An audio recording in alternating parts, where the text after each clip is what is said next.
So, gospel reading for today is about the Good Shepherd. What? What I was thinking before we do that is, what I'm thinking about this education wing, it's just not working our purposes anymore. I think we just tear it on down and rebuild something that fits. What do you think? We're not getting a lot of responses out there. There's still daylight savings, isn't it? No, it's not working very well. Huh. Well, that didn't work.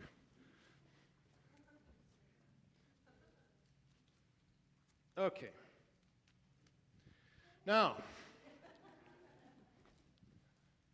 I think what we ought to do in this congregation to grow is tear down the education wing and build something that'll work for us. What do you think? Everybody on board?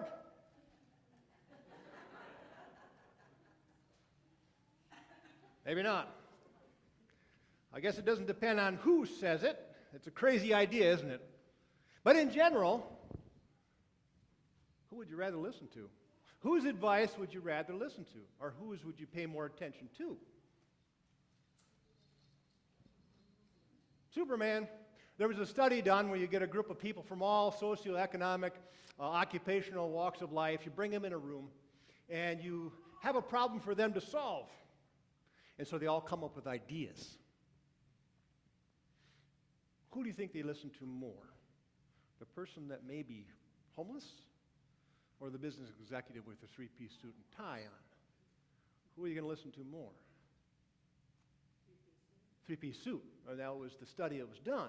They may have the same idea. The guy with the three-piece suit may have some whacked-out, harebrained idea, and the homeless person could have the best idea, the most practical one ever, but we vision this homeless as a loser. Yeah, and I think we put them to the outside of our society. We label them loser because they don't fit in what we think should be the proper role for people. Now, when I think of the Good Shepherd, I think about Jesus as walking around with a nail on his forehead, right? Shepherds, carpenter's son. What do you think it would look like if Jesus was born to Caesar? What if he was Caesar's son? What if he was Herod's son? How would that look? How would our religion look if Jesus was the son of a royal leader or Caesar or what have you? Do you think they would pay more attention to him, like the high priests and the Pharisees would pay more attention to Jesus, Prince Jesus? Or Jesus the carpenter, the whack job who's in the outside, this homeless guy that's running around saying all this crazy stuff? I find it interesting that people would normally listen to the three-piece suit and tie, or the prince, or the king. And so I'm confused. Maybe you can help me with this. Why would God choose to be the shepherd? Why would God choose this way of telling the story, of making the mission known, of walking around talking about God's kingdom? Why would God choose that way of doing things? Let me put it another way.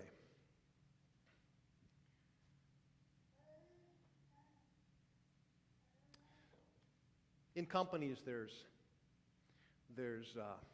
people who have different roles, different occupations, different ministries within a company.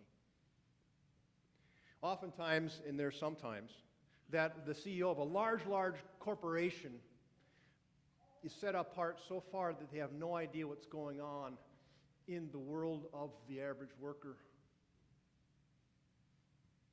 How much would it be to take this boss and put them in the role for a week or two, shadowing what people do in the ordinary kind of ordinary worker of their company? What would that look like? In the company boss's eyes, you think there's a revelation going on? You think there's some education going on? And for the worker that sees that this corporate boss is spending time with them, listening and following and shadowing, what do you think that does for the corporate worker and the boss? Do you think there's a connection being made? I mean, you can't do it all the time. You all have your roles. You can't have the CEO every day in the workforce. They've got their own things to do. But once in a while, checking in. The founder of Costco, all he did was go on a plane and go to Costco stores all the time to go amongst his people and find out what's going on in the stores, what they could do better, listening to what they have to say, taking their suggestions and running with it, paying them more than the average wage, paying them well, doing good things for them. What do you think that does for the company's strength? When you had this connection always happening, this relationship always building, strengthens things. You can relate to that. Can you relate to the prince more than the carpenter, the average person? What would you say?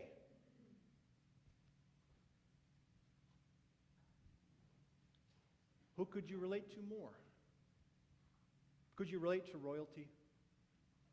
Probably not so much. Can you relate to someone just like us on the street, doing their job, having a family? Can you relate to that? Yeah, more likely. Well, that's the story. I see Jesus as coming down is described as a good shepherd, as God is the shepherd. Even though it's a term, shepherd is kind of the loser of society, but yet the vehicle from which God tells the story and relates to people on one-on-one, builds a deeper relationship. Because we know oftentimes if there's a project that needs to be done, it's from grassroots that really take root. I can say all these crazy things as your pastor, but you're going to go, I don't think so. Good luck with that one. Push the rock up the hill by yourself because we're not buying it. But if there are 3 or 4 people that said, we really think this is a great idea and we want to run with it, and you get more consensus, more people building on, and then all of a sudden things happen.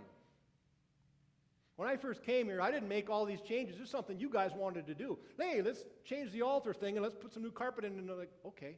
Let's move the altar forward. Okay, that's fine. It wasn't for me. Just to let you know, 5 years later, it wasn't my idea, but I'm going with it because everybody wanted to do it in the first place. So we have a God that wants to relate to us. We have a God that brings God's self down to a level that we can understand. I mean, we talk about bread of life. I don't know. Talk about living waters, you'll never thirst again. What? And if it goes over my head, I can't imagine, a lot of people in that time thinking, what is he talking about? Living water? He's what? But I can relate to someone and say, I'm a shepherd. Oh yeah, I know what that is because we have shepherds everywhere. That's pretty common. I'm a dairy farmer. All right, that's common too. I know what that's all about. I can relate to that. You're one of us. I can relate to that. You're not just the hired hand. When I worked at Walker Technical, Bob, who was the founder, the company was in the basement of his house. He expanded it, put a pool for cool heat exchange and all this kind of stuff. But he worked 80, 90 hours a week. He expected everybody else to work 80, 90 hours a week. You got guys in electronic stuffing boards? Well, they're not going to put 80, 90 hours a week in. It's a job for them.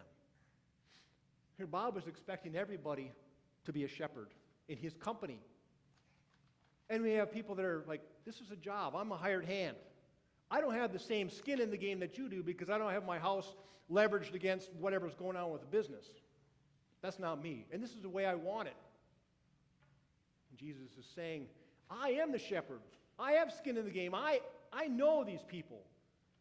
I suffer with them. I walk with them. I eat the same thing. I drink the same food. I heal their sick. I have times when I need to be alone. I have pains. I have insecurities too. And that's where we all connect. God chooses this interesting way to connect with us. Not high up here, but down where we are. It almost seems like Lent is a time to think about the humanity of God rather than so much the divinity of God, something that we have a hard time getting our minds to, that people have debated for centuries and millennia, how Jesus is God and human, and I don't know. Sometimes we relate to the Jesus who is walking among us and we go, what would Jesus do? I can follow that. What would he do? Would he heal somebody? Would he include somebody else? Would he try to make us all one? So we're one big family with all our differences. Families go. I'm not talking to Aunt Martha for 20 years because she took a chair of mine and never returned it. But still, bringing it all together in a relational kind of way. face to face, not necessarily so much as writing a check and sending it off, but also just going and being with people. There are times for everything. There's a time to write a check. There's times to be in person. You remember that commercial, don't you? The one company, the boss gets everybody together and gives them plane tickets. It's just about time we see our clients face to face more often. I'm sure that was once in a while. If you've got clients in China or England, you can't fly there every day, every week. But once in a while, seeing this flesh and bone, this presence, makes a big difference in people's lives. So in the shepherd and Jesus talking about himself as a shepherd, we know we can relate to something like that. And I think that's God's intention, is to say that this is something that God does so that he's not so far out there. I mean, after all, he wants us to call him Daddy, right? Father, not some Yahweh with missing vowels because we can't pronounce his name. He wants the intimacy of saying Father, Daddy, a good father, a good daddy, a loving daddy, a loving father. Jesus has skin in the game, includes us all, even the outcasts. Everyone who's anybody can relate to this. To bring everybody in the circle as one community, one faith, one God, who loves and cares for us. Ariana did the same thing. Every time I talk, she decides that's when she wants to talk to. That's great. She's going to be a preacher someday, right? So where was I? Something about God and Jesus and shepherds. So we look at the story of the Good Shepherd. We know the Psalm 23 more often than not from any other verse other than maybe John 3:16. And we know that God desires and wants and needs to relate to us and have us kind of understand what he's all about in terms that we can understand. He is what we picture in our minds as a good parent who has skin in the game to bring us all together as one because God loves us. And that's what God does for us as a shepherd of us. Amen.